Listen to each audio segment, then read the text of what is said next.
We need a good strategy drafting running backs this year. It's super deep from the top to the bottom. All kinds of strategies are built around the running back position. Today, we're looking at a batch of running backs, a ton of them. We're going to strategize around them. We're going to look at their advanced metrics, their opportunities, their situations, everything else. Before we dig into it, click that subscribe button right now. We're doing rankings. We just did a video ranking wide receivers yesterday. We'll do running backs soon. We're looking at the analytics, and we're helping you set your lineups. Click that button, stop missing out. Our first running back today that we're going to talk about is catching some heat in the media. He is burning it up, and it's Jarquez Hunter. And he looked good. I just covered his highlights earlier this morning with you guys, and he's looking solid. He got some run with the first team the other day in practice. It was with walkthroughs. It's still walkthroughs, but this is a running back you need to pay attention to late in your drafts. Him and Blake Corn, both of them have reeled off runs in training camp. The strategy with him is if you draft Kyren Williams early and you're looking for one that handcuffs, get one or both these guys, it's going to be hard to get both. So you're going to have to pick your poison here. Odds are if Kyren goes down, Sean McVay is going to be very unpredictable with the running backs. Hunter's the fresher face. They drafted him this year. He's looking good. He might be the guy you want to roll with. Personally, that's who I'd roll with, but both of them have strong profiles coming out of college. What's the strategy with the Seattle backfield? Because whenever Zach Charbonnet gets the opportunity, he hits. 3 RB1 weeks last year, which is hard to do for a 1B RB2 running back. He did it. We're getting drafted around the same range this year. He's going to be rostered all season long, maybe dropped onto the waiver wire off and on throughout the season, as Kenneth Walker will get a boatload of the opportunities.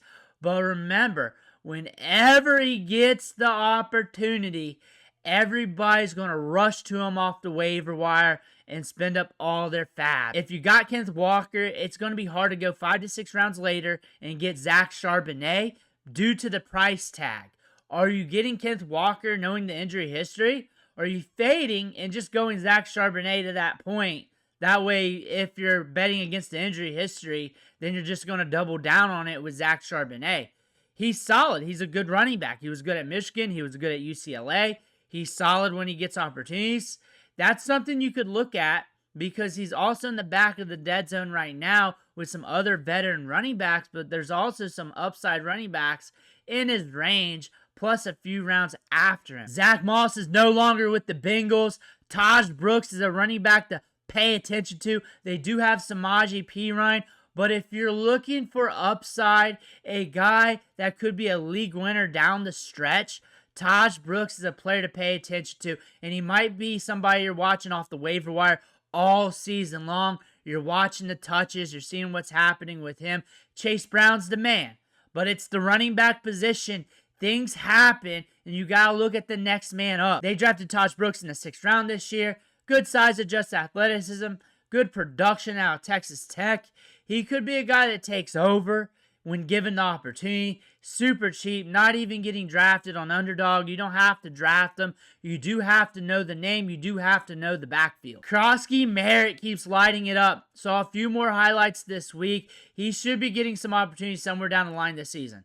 I believe it. If something happens to one of those two starters, then he's going to get some opportunities. It just looks like he's going to get some run because he's been turning heads left and right in training camp. And Jeremy McNichols, when given the opportunity, hit last year. You're looking at a running back that you might be plucking off the waiver wire, or maybe you even draft him with 1 year last picks. He's one of those rookie running backs on the back end of the depth chart where if injuries hit, that lottery ticket could cash in pretty big for you. Trey Benson in the double-digit rounds is something I'm interested in, especially if I got James Conner. I can kind of make that move. James Conner, if the injury bug bites him, Trey Benson, the next man up. He's got tremendous upside.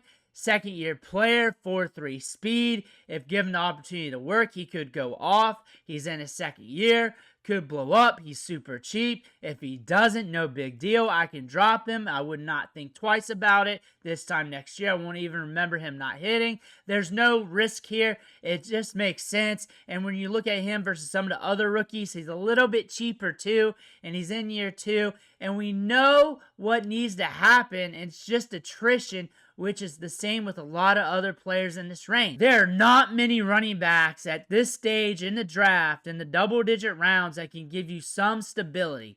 And I'm not saying he's going to go off. I'm not even going to say he's efficient, because he's not. But he racks up receptions. He catches the ball out of the backfield. He's paired with Bucky Irving. The split between him and Bucky Irving in ADP is palatable enough where you could still get both running backs. The thing is, Rachaad White can get you an RB1 week any given Sunday. He'll get some touches. He'll help you on the back nine of your depth chart when you're looking at the running back position. This is a guy that can give you some stability where we're at a spot in the draft where it's just upside flyers and backup running backs. We're hearing a lot of chatter about Braylon Allen right now, and he's a good running back. He was good at Wisconsin. He's a young running back. Breece Hall's very good. He's super cheap. I look for him to rise in ADP, but I look for this to be a tandem. I look for them to run the ball a lot with Justin Fields. I look for them to utilize that RPO game. I look for them to have running backs in and out with Breece Hall getting most of the touches, but I look for them to run the ball a lot and use these running backs a lot in this offense. I look for that to happen. That was my take once they got Justin Fields. I've been saying that the whole time with every Justin Fields video. Like, one thing you're going to know is they're going to run the ball, and they're going to use Justin Fields' legs with that. Braylon Allen will get some opportunities, but the main thing is, if you got Breece Hall, why not get Braylon Allen? Why not do that? He's free right now. You paid up for Breece Hall. He's had some injuries on his career, and he's a running back. Running backs go down, and Breece Hall and Braylon Allen has a good split in their ADP where you can definitely make that happen. Braylon Allen has upside. He showed that last year in week 2. On top of that, a good production profile out of college. He's just so cheap. Why not do that? Something's got to give with the Dallas Cowboys. You're looking at Javonte Williams here. He's building up some steam here. He's ripping off some runs. He could be in line for some touches, some opportunities here once the season starts. I saw another run, another clip of him going off in practice, finding that hole. He's got good vision. He's not super efficient. He wasn't last year. That rookie season, though, he was ripping off runs. Before the injuries, he was ripping off runs. What if we get to the back to that point? What if that happens? Javonte Williams on a team that's very ambiguous. The offensive line is a huge question mark. They may have to just sling the rock and get it to their stud wide receivers. But you're looking at Javonte Williams, double-digit rounds, taking a stab at one of the Cowboys running backs. Throw Miles Sanders in here with the same name, because whoever wins it is the guy you're going after anyways.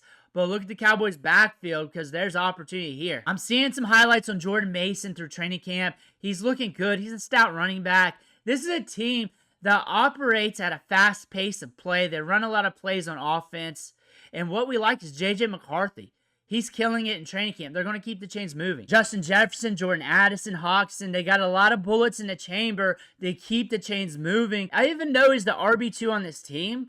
We know that there's a chance that somewhere down the line he could be the starter due to attrition. That's something to pay attention to. He is expensive due to that. But again, you're looking at a running back here that was productive when given the opportunity last season. If James Cook goes down, everybody's going to want Ray Davis. So why not get Ray Davis now? Why not get him if you got James Cook? Because you got a good split on ADP here where you could definitely do that, because Ray Davis has good vision. He's good between the tackles. He's got good feet. There's upside to him.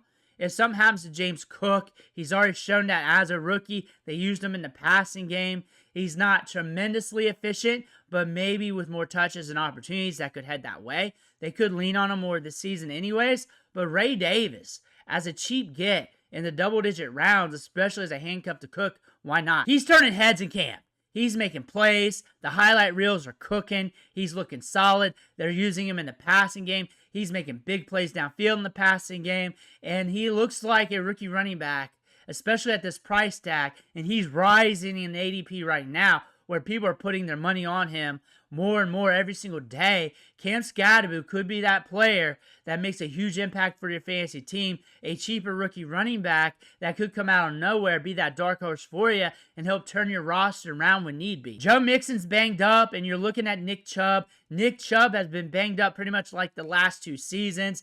Now we're back healthy with the Texans offense. We got some other running backs there to share the workload, but they picked up Nick Chubb for a reason, to get through this Joe Mixon injury. CJ Stroud, the passing offense. It's going to allow the team to move the chains. He'll probably give you some touchdown upside. He's cheap. He's free, and he's a running back to look at this price point. If you're looking for a veteran that can get you some goal line touches and some opportunities, and he could revert back to like 80%, 90% of what he was. Revert back to better than what he was with the Browns last year because he was ramping up from that injury. That being said, even if you still get that, that's still touches. That's still workload with a running back with good vision and a good history in the league. Travis Etienne's working with the ones. He's catching balls out of the backfield. He's still explosive, and he's very cheap. If we can revert back to what we were prior to 2024, this could be a running back that helps you out, especially at this price tag. But you're looking at Tank Bigsby here, and he's been killing it left and right in practice. I look for these two to be a tandem. I look for them to be head scratches for a lot of you guys, but I look for much of the same of last year, but maybe even better. Maybe even better because they're healthy, they're rocking and rolling.